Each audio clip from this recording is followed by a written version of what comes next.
Next topic जो हमने detail में डिस्कस करना है that is the receptors for breathing.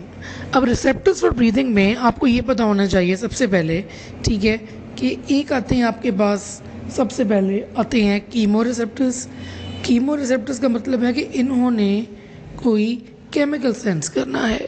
और दूसरे आपके पास आ जाते हैं मैकेनो रिसेप्टर्स, यानी कि इन्होंने कोई मैकेनिकल चीज़ जो है ना वो सेंस करनी है।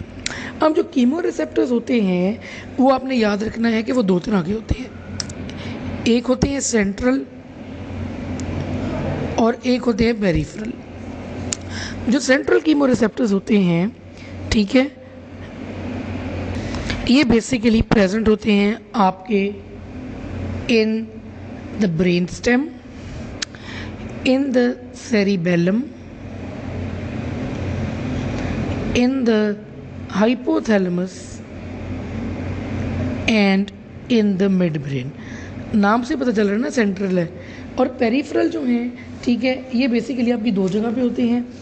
एक तो होते हैं at the bifurcation of carotid और एक होते हैं एओर्टिक आर्च में, ठीक है। एक तो इनकी लोकेशंस पता होनी चाहिए, साथ ही साथ ये पता होना चाहिए कि सेंस किस चीज़ को करती हैं। याद ये रखना है कि जो पेरिफेरल है ना, ठीक है, वो OCP को सेंस करते हैं, यानी कि PO2 अगर बेसिकली कम हो जाए लेस देन 60 उसको सेंस करेंगे, ठीक है। PCO2 अगर बढ़ जाए उसको सेंस करेंगे, ठीक है।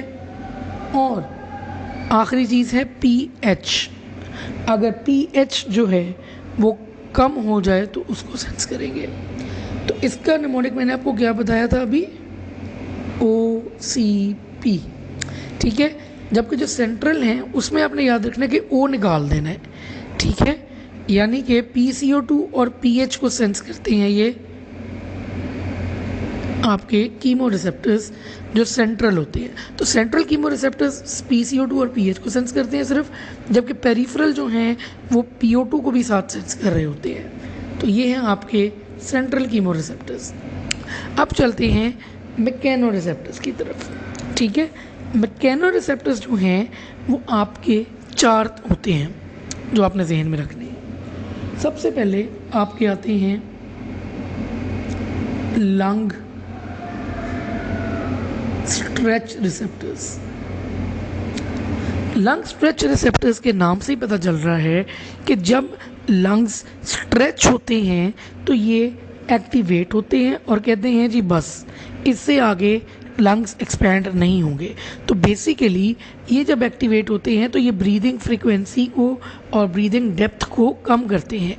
तो lung stretch receptors basically breathing frequency और ब्रीदिंग रेट को कम कर रहे हैं, ठीक है।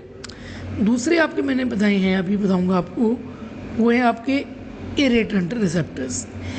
इरिटेंट रिसेप्टर्स आपके मौजूद होते हैं in the airway epithelial cells और ये बेसिकली स्टिमुलेट होते हैं बाय नॉक्शियस स्टिमुलाई, ठीक है।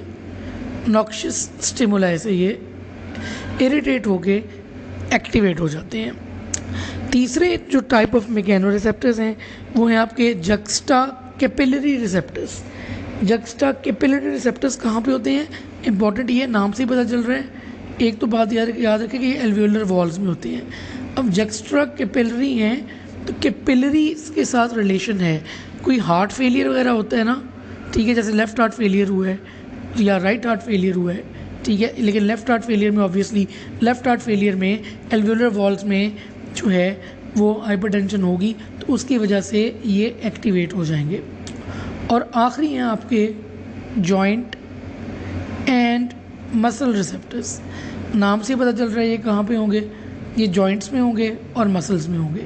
बेसिकली जब जॉइंट्स और मसल्स की मूवमेंट होती हैं तो ये एक्टिवेट होते हैं और ये बेसिकली रेस्पिरेटरी रेट को बढ़ा देते हैं। तो दोबारा से रिसेप्टर्स ऑफ ब्रीदिंग दो तरह के हैं, कीमो रिसेप्टर्स है, मैकेनो रिसेप्टर्स है। कीमो रिसेप्टर्स जो हैं वो सेंट्रल हैं और पेरिफेरल हैं। सेंट्रल जो है वो ब्रेन स्टेम, सेरिबेलम, हाइपोथैलेमस और मिड ब्रेन में होते हैं, और पेरिफेरल जो है वो बाइफर्केशन ऑफ कैरोटिड और एओर्टिक आर्च में होते हैं। सेंट्रल ने सिर्फ सीपी को जो है ना वो सेंस करना है, यानी कि CO2 और पीएच को, जबकि जो कीमो रिसेप्टर्स है उन्होंने OCP को सेंस करना है, PO2 को भी साथ सेंस करेंगे along with carbon dioxide and pH.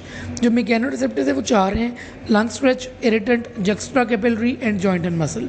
Lung stretch ने बेसिकली लंग्स में होते हैं, नाम से पता चल रहा है, और जब लंग स्ट्रेच होते हैं तो ये एक्टिवेट होते हैं और ये कहते हैं जी बस इधर ही रोक दो। जो इरिटेंट हैं वो बेसिकली इन द एयरवेज होते हैं, ठीक है, और ये नॉक्शियस स्टिमुलाई को बेसिकली सेंस कर रहे होते हैं, उसकी वजह से एक्टिवेट होते हैं। जो जक्स्ट्रा कैपिलरी हैं ये बेसिकली एल्वियोलर वॉल्स में होते हैं, और ये बेसिकली ये जब लेफ्ट हार्ट फेलियर वगैरह होता है तो उसकी वजह से एक्टिवेट होते हैं। और जॉइंट एंड मसल रिसेप्टर्स जो हैं ये ऑब्वियसली जॉइंट और मसल्स में होते हैं, और जब उनकी एक्टिविटी बढ़ती है जॉइंट्स की या मसल्स की तो उसके बाद ये एक्टिवेट होते हैं और ये रेस्पिरेटरी रेट को इंक्रीज़ करते हैं, ठीक है। So this was all that you needed to know about receptors for breathing.